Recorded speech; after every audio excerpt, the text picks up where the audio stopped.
You've seen it 100 times in movies. Brave knights defending castle walls, pouring glistening hot oil onto attackers below, while arrows fly gracefully through the air. Epic sword fights on spiral staircases where defenders have the advantage because, well, that's just how medieval people built things, right? The castle looks pristine. The moat is filled with crystal clear water, and everyone dies heroically. Here's the problem. Hollywood lied to you. Every single time. Real medieval castle defense was infinitely more disgusting, psychologically brutal, and downright bizarre than anything you've seen on screen. We're talking about moats filled with literal human waste, beehives hurled at attackers, underground knife fights in pitch-black tunnels, and severed heads launched through the air like some nightmare version of dodgeball. The defenders didn't pour expensive oil on their enemies. They saved their feces for months specifically for that purpose. Today, we're ripping apart every castle defense myth Hollywood sold you and replacing it with the genuinely insane reality of medieval siege warfare. By the end of this video, you'll never watch a castle battle scene the same way again. If you're ready to discover what defending a medieval fortress actually looked like, blood, guts, psychological warfare and all, smash that subscribe button because things are about to get medieval. Hollywood has trained us to imagine castle moats as these picturesque barriers filled with fresh flowing water, maybe some swans gliding across, definitely deep enough to drown anyone who tries to cross. It looks beautiful in films. The reality? Medieval moats were frequently dry, shallow, or if they did contain water, it was essentially a toilet that surrounded your entire home. Let's start with the dry moats, which were far more common than you'd think. Many castles simply had deep ditches carved around their perimeter. No water whatsoever. Why? Because they worked perfectly fine without it. The goal wasn't to drown invaders, it was to create a massive obstacle that slowed them down while they were completely exposed to attacks from above. Picture trying to climb down into a 15-foot ditch, cross it, and then scale the other side while defenders on the walls rain stones, arrows, and worse onto your head. You didn't need water for that to be effective. You just needed attackers trapped in a killing zone. But here's where it gets genuinely revolting. When moats did have water, they often doubled as the castle's sewage system. Medieval castles had primitive toilets called garderobes, essentially stone shafts built into the walls that opened directly to the outside. When you used one, everything dropped straight down into the moat below. Imagine hundreds of people living in a castle, all using these facilities daily for years. The moat became a stagnant cesspool of human waste, rotting food scraps, dead animals, and whatever else the inhabitants decided to toss over the walls. Defenders actually weaponized this filth. Before a siege, they'd intentionally throw animal carcasses into the moat to accelerate the decomposition process. The goal was to create the most putrid, disease-ridden barrier imaginable. Attackers attempting to cross wouldn't just face arrows. They'd wade through knee-deep sewage while gagging from the stench. Many would contract infections from even minor cuts that came into contact with the water. And if you think that sounds bad, remember that siege warfare often lasted weeks or even months. That water wasn't getting any fresher. Now imagine you're an attacking soldier. You finally made it to the castle walls, survived the arrow volleys, somehow crossed the disgusting moat without vomiting or dying from dysentery, and now you're trying to climb the walls while covered in literal human waste. Your hands are slipping on your ladder rungs. Your armor is soaked through. You smell so bad your own army doesn't want to stand near you. And the worst part? The real fight hasn't even started yet. This is the part movies conveniently skip. There are no beautiful establishing shots of a pristine moat with the sun setting behind it. There's no dramatic music, as knights reflect on honor while gazing at the water. Instead, there's sewage, bloated animal corpses, clouds of flies, and the kind of smell that makes you wish you'd chosen literally any other career path than medieval soldier. The moat served one purpose: to be so horrifying and difficult to cross that most attackers would rather surrender than attempt it. It wasn't elegant, it wasn't chivalrous, it was practical, brutal, and utterly disgusting. And it worked. So the next time you watch a movie where attackers splash around in a clean moat, remember, in reality, they'd be swimming through what is essentially a medieval septic tank, while people above them tried to crack their skulls with 100-pound stones. The castle defenders wanted you to know exactly what you were getting into before you even reached the walls. If you were brave or stupid enough to cross that biological nightmare, you deserved whatever horror awaited you on the other side. Medieval castle defense started before the first arrow was ever fired. It started with making sure anyone who approached your fortress understood one simple fact. This place is hell on earth, and you're not getting in without earning every single miserable inch. Here's a story you've probably heard during a castle tour, from a history teacher, or even on a documentary. Medieval spiral staircases were deliberately built going clockwise, so right-handed defenders fighting from above would have more room to swing their swords, while attackers climbing up from below would be cramped against the central column.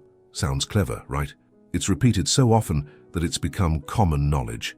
There's just one problem. It's complete nonsense. Zero medieval sources support it. None. Not a single castle builder from the Middle Ages wrote down, "Hey, remember to make staircases clockwise for tactical advantage." And yet this myth refuses to die. Let's start with the most obvious flaw. About 30% of medieval castles have counterclockwise staircases. If the clockwise design provided such a massive defensive advantage, why would any castle builder make that mistake? We're not talking about a handful of exceptions. Nearly 1/3 of all castles ignored this supposed rule. Some castles, like Clifford's Tower, had both types of staircases. Were the builders hedging their bets? Did they forget which direction was correct halfway through construction?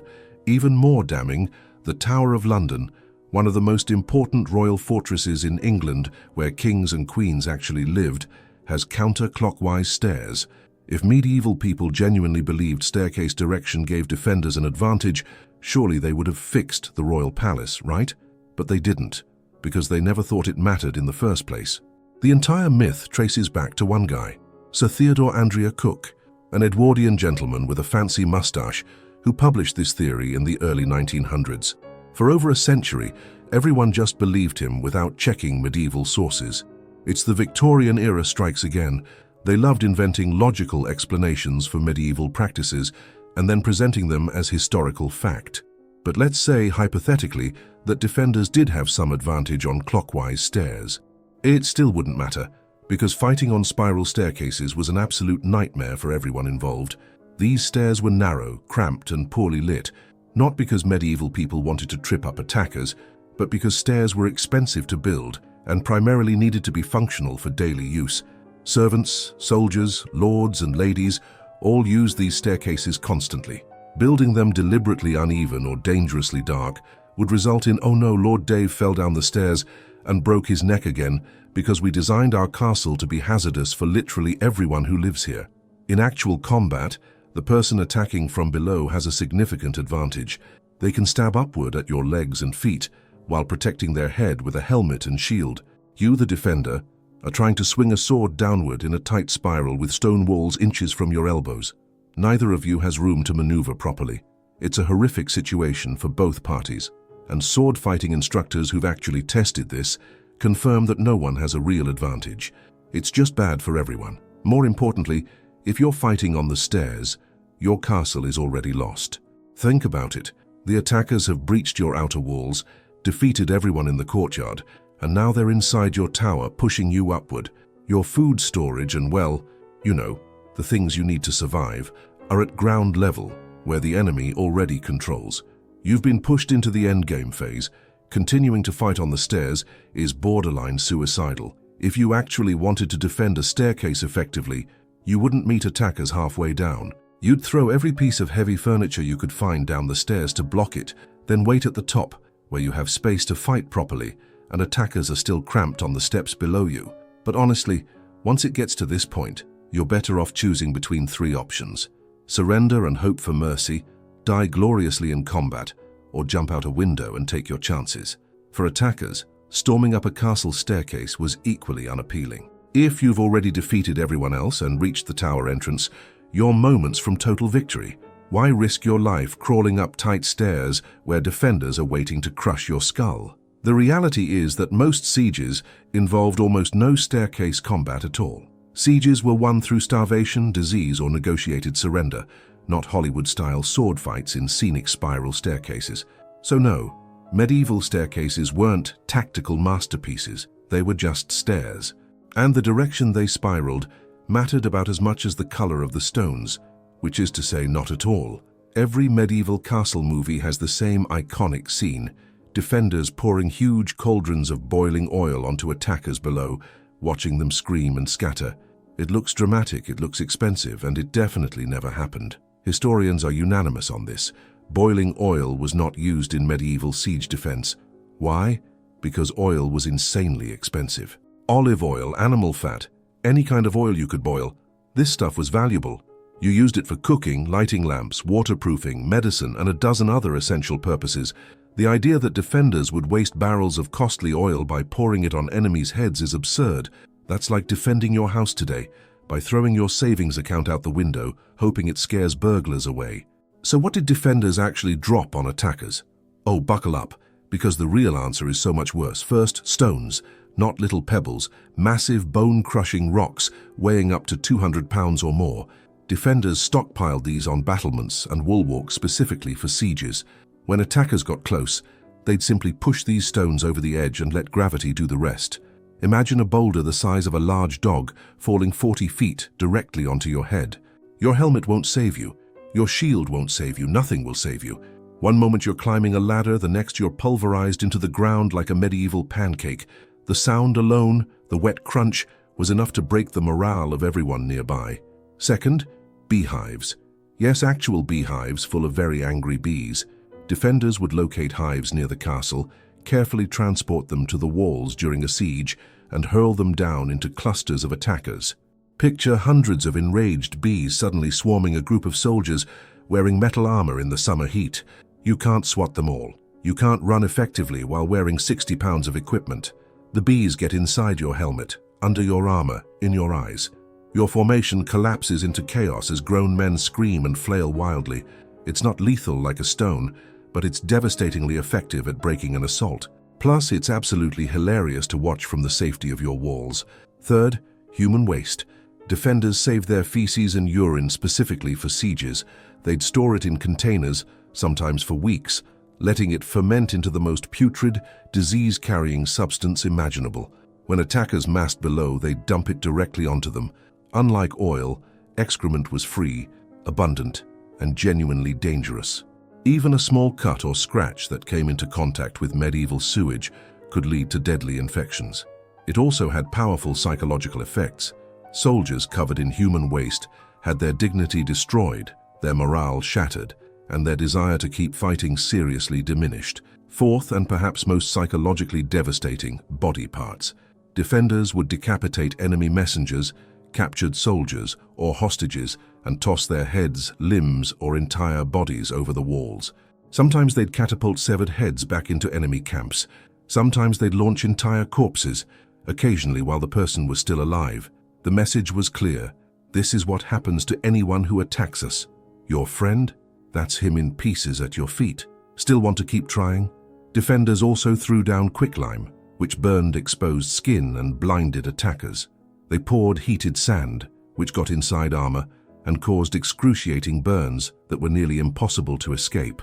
They dropped furniture, barrels of burning tar, pots of boiling water, way cheaper than oil, and literally anything heavy enough to kill someone.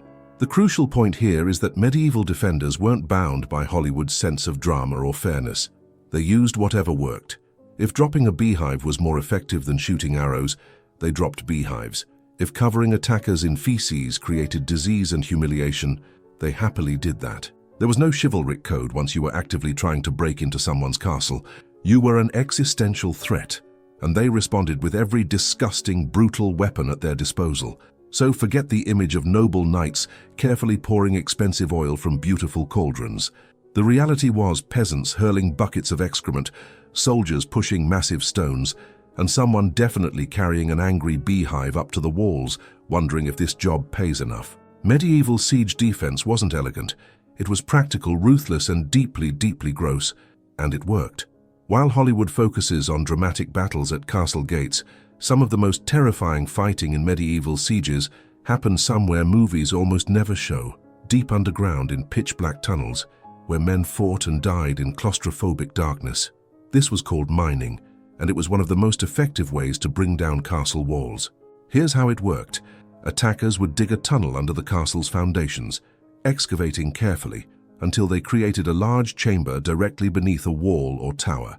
They'd shore up this cavity with wooden support beams, then pack it full of combustible materials, branches, straw, animal fat, anything that would burn hot and long. Once everything was ready, they'd light it on fire and run. As the flames consumed the wooden props, the unsupported earth above would collapse, and the massive stone wall built on that foundation would come crashing down.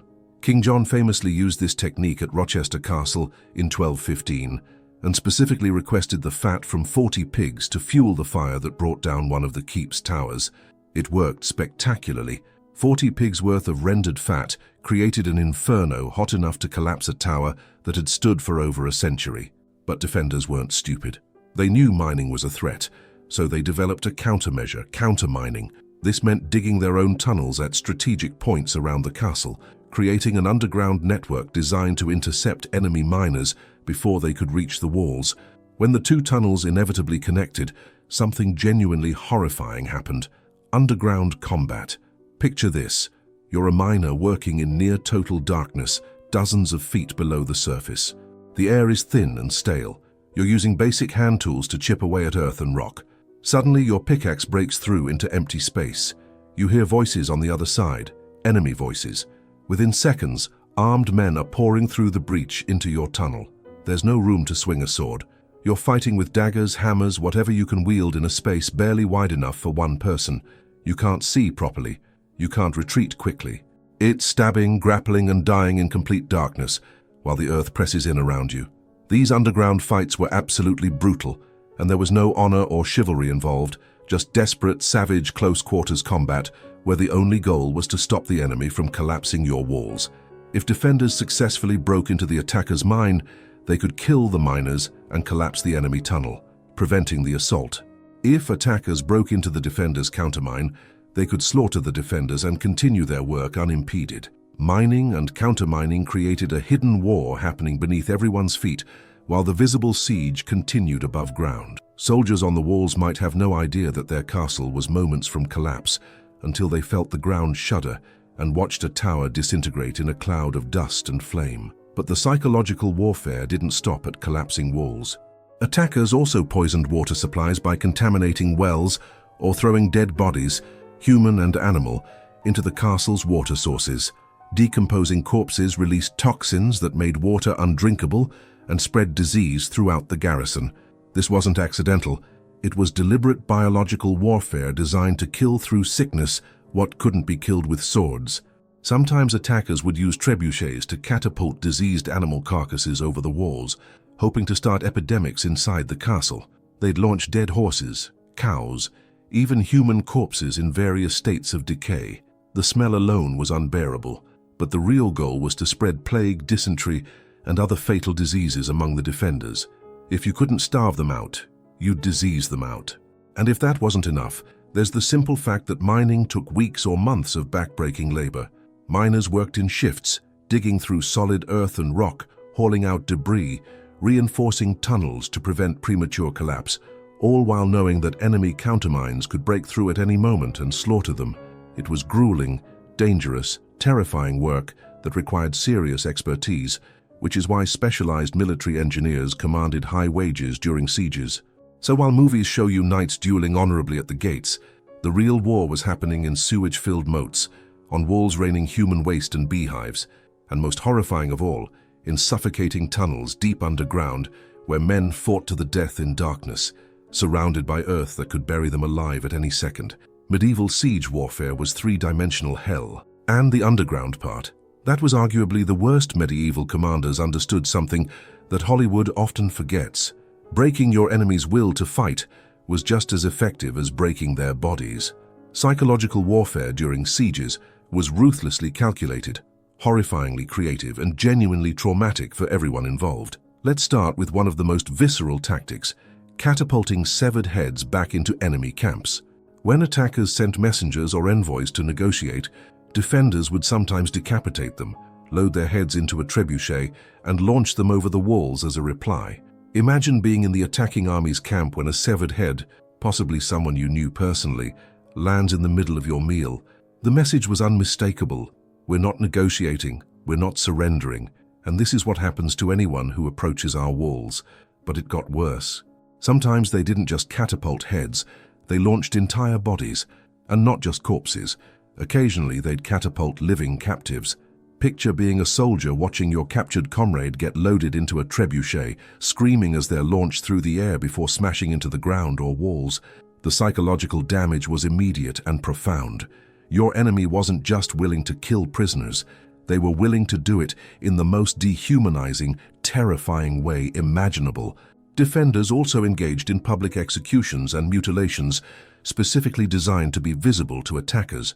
They'd hang captives from the battlements or impale them on stakes outside the walls, forcing the attacking army to watch their friends and comrades die slowly over hours or days.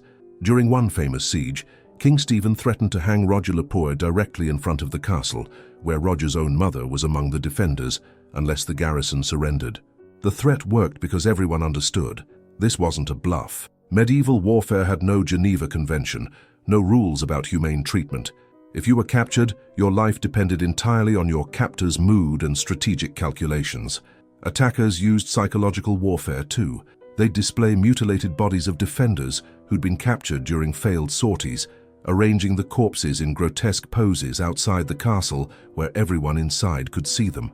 They'd shout threats and promises through the walls, sometimes promising mercy if defenders surrendered immediately, other times promising massacre and rape if they had to take the castle by force. Both could be true depending on how angry and depleted the attackers felt after a long siege. Then there was the siege tactic that required zero violence, starvation. Attackers would simply surround the castle and wait. No dramatic assaults, no mining, no trebuchets, just patient, methodical blockade. Nothing and no one goes in or out. Supplies dwindle, food runs out, clean water becomes scarce. Disease spreads in the cramped, unsanitary conditions. People start dying not from heroic combat, but from dysentery, starvation, and despair. This was psychological warfare at its most brutal because it forced defenders to watch each other slowly deteriorate. Children starved. The elderly died first. Soldiers became too weak to lift weapons. The garrison faced an impossible choice: surrender and face potential massacre or enslavement, or continue suffering and watch everyone inside die slowly. Many sieges ended not with a glorious last stand, but with emaciated defenders opening the gates because they simply couldn't endure anymore. The truly chilling part. This was often the preferred method for attackers because it was cheaper and less risky than assault. Why lose soldiers storming walls when you can just camp outside, play some dice and let hunger do the work for you? Medieval armies would settle in for months-long sieges, building semi-permanent camps, knowing that time was on their side.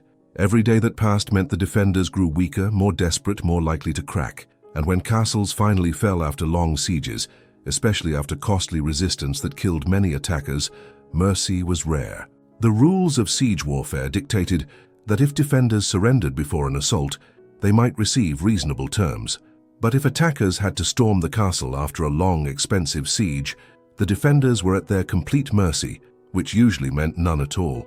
Massacre, rape, plunder, enslavement, all were considered acceptable responses to a castle that resisted too long. Medieval psychological warfare wasn't about honor or chivalry.